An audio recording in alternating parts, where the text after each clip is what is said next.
O sector primario comprende as actividades económicas dedicadas a obter recursos directamente da natureza, como a agricultura, a gandería, a pesca e a explotación forestal ou silvicultura. As actividades englobadas no sector primario foron as predominantes na economía galega, cunha gran importancia do autoconsumo e o reemprego. Aínda así, nos últimos anos o peso das actividades agrarias descendeu considerablemente.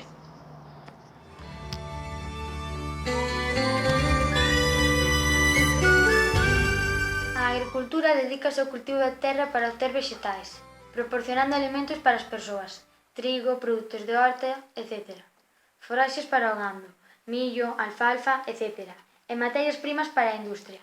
En Galicia, a agricultura está condicionada polo minifundismo, propiedades rurais de pequenas dimensións, e baséase no policultivo e no traballo intensivo. Ademais, destaca a agricultura tradicional, vinculada a pequenas hortas familiares e dedicada ao autoconsumo.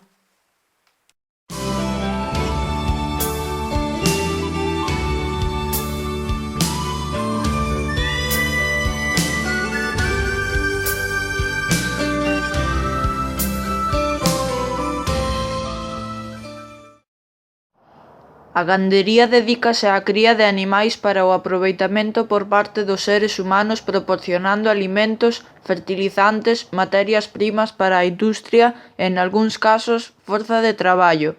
En Galicia, o gando vacún supón a principal actividade gandeira, aínda que tende a decrecer. En canto ao gando caprino e ovino, teñen unha baixa importancia, pero en aumento. O gando porcino tamén está a experimentar unha gran diminución.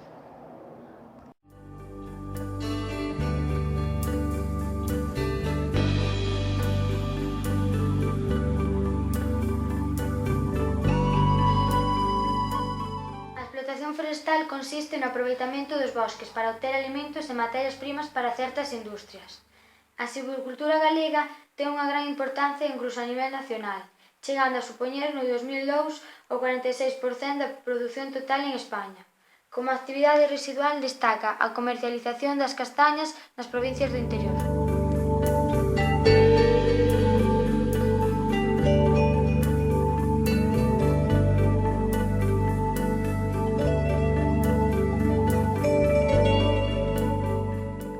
A pesca é a actividade destinada a obter produtos tanto da auga doce como da auga salgada, proporcionando alimentos ás persoas e materias primas para as industrias como conservas, conxelados, aceites, fariñas, fertilizantes, etc.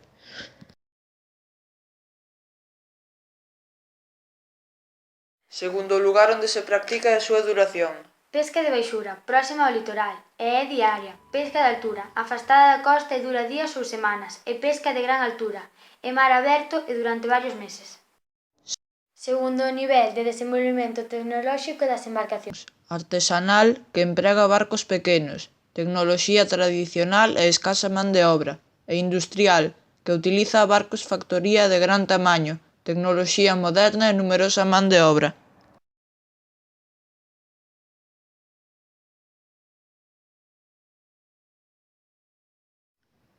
Frota artesanal. A 12 millas da costa, pode empregar a almadraba, labirinto de redes onde o peixe queda atrapado, ou a nasa, un tipo de rede pasiva na que o peixe pode entrar pero é imposible saír. Frota costeira. Entre as 12 e as 50 millas da costa. Os sistemas de pesca predominantes son o arrastre, consistente nunha rede que se mantén aberta e que se arrastra desde unha embarcación collendo todo o que se atopa no seu paso, e o cerco, que consiste en cercar o cardume con aparellos facendo un círculo. Frota de altura. Entre as 50 e as 200 millas da costa. Destacan o corricán, que consiste no arrastre do aparello, a aspiración, atraer o peixe con luces e despois aspiralo mediante un embudo, e o palangre, aparello constituído por un cabo principal do que penden unhas brazoladas con anzós nos seus extremos. Frota de grande altura. A máis de 200 millas da costa. Empregan o arrastre de altura igual que o de baixura, pero participando dous barcos e os barcos factoría, nos que se somete o peixe a certas prácticas industriais como a selección, limpeza, conxelación e envasado.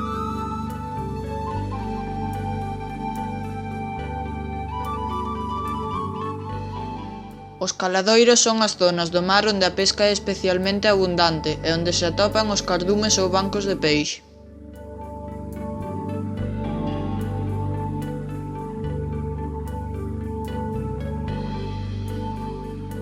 Galicia é unha zona de grande actividade pesqueira e nela atópanse portos moi importantes como o de Vigo ou o da Coruña.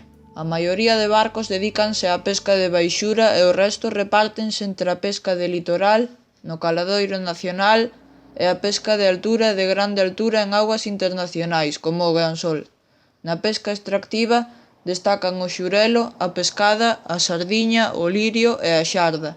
No marisqueo destacan a ameixa e o berberecho.